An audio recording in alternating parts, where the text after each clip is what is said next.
Seemingly overnight, gravel riding has gone from a quirky niche to the fastest growing cycling discipline, with thousands of new riders entering its ranks every year. And while it might seem like gravel bikes have always been around, they have evolved a ton over the last decade. What started as road bikes with a bit more clearance has now split into several different styles, each suited to a different kind of rider.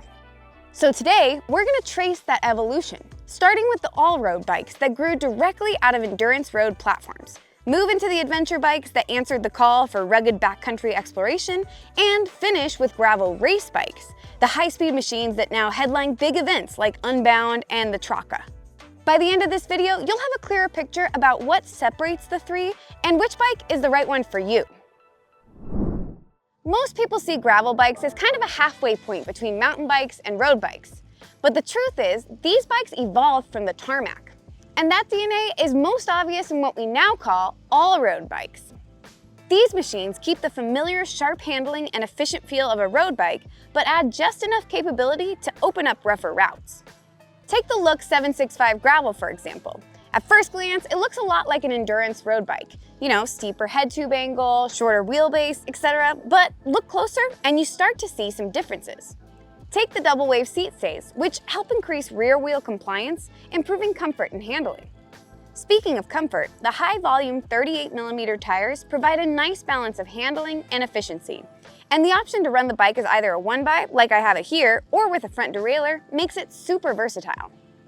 All-road bikes, like the Look 765, are perfect if you plan to split your time between pavement and gravel. You can think of them like a more versatile take on a modern endurance road bike. As gravel riding grew, riders started asking more of their bikes. Suddenly, it wasn't just the odd dirt road here or there, but riders wanted to take their bikes out into the forest, tackle single-track mountain bike trails, and even pack the bike down for multi-day adventures. Thus, the adventure category was born. The Polygon Bend R6X is a prime example of an adventure gravel bike. Compared to the Look 765, its geometry is longer and slacker, borrowing cues from mountain bikes to feel more stable on loose or technical terrain. Tire clearance jumps up dramatically as well. Another feature that greatly improves the Bend's off-road capability is dropper post compatibility. But adventure bikes are about more than just shredding single-track trails. In fact, in today's video, they're probably the broadest category we're going to discuss, which is why you'll see tons of mounting points on the frame and fork, and even rear rack compatibility, making it ideal for bike packing. In short, if you see gravel as a way of pushing perceived limits, whether that's tackling technical single track or loading up for multi-day trips, then an adventure bike like the Bend R6X is the one for you. Once gravel caught fire, it was only natural that racing followed. And with marquee events like Unbound, the Traca, and even a UCI Gravel World Championships, race-specific bikes quickly emerged. These machines borrow the efficiency of all-road bikes, but blend in some of the toughness of adventure rigs, creating a platform built for speed on mixed terrain. The 3T Primo GRX embodies this evolution. Built from high modulus carbon, the frame is stiff, light, and aerodynamic, but still surprisingly comfortable and competent off-road. It clears up to 45C tires, perfect for the fast but rough fire roads that define many gravel races, and comes with Shimano's latest gravel-specific drivetrain for crisp and reliable shifting mile after mile. Now, despite the name, gravel race bikes like the 3T Primo are built for more than just die-hard racers. Their speed and compatibility blend makes them a great option for folks wanting something just a bit more off-road leaning than an all-road bike, but don't need the overbuilt robustness of a full-fledged adventure rig.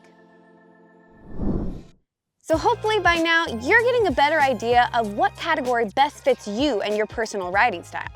But to make things as clear as possible, we're going to go over 3 hypothetical riders, all with their specific set of needs and goals. Now first up is Samantha. Samantha's been mountain biking for years, but is gearing up for a 5-day self-supported bikepacking trip next summer and wants something a bit more efficient than her full suspension trail bike. On paper, an adventure bike like the Bend R6X makes the most sense. Its abundance of mounts and more relaxed riding position is exactly what she needs for her trip. Plus, features like the dropper post and slacker head tube angle will feel more familiar to the mountain bikes she's used to. Next, we have Jordan, who's new to cycling and buying his first performance-oriented bike. He's motivated by the idea of racing, but isn't sure if he'll actually commit, and he also thinks he might use the bike to commute a couple times a week. In Jordan's case, I think the Look 765 Gravel would be an ideal option. The versatility of all-road bikes makes them perfect for folks looking to explore cycling. Lastly, we have Alex. Alex comes from a road background and still does most of his miles on pavement, but he's also intrigued by the idea of linking together gravel roads outside of town. An all-road bike would certainly be the best choice for one bike that can do it all, but if Alex plans to keep his road bike and add a second option to his quiver, then I'd recommend a race bike like the 3T Primo.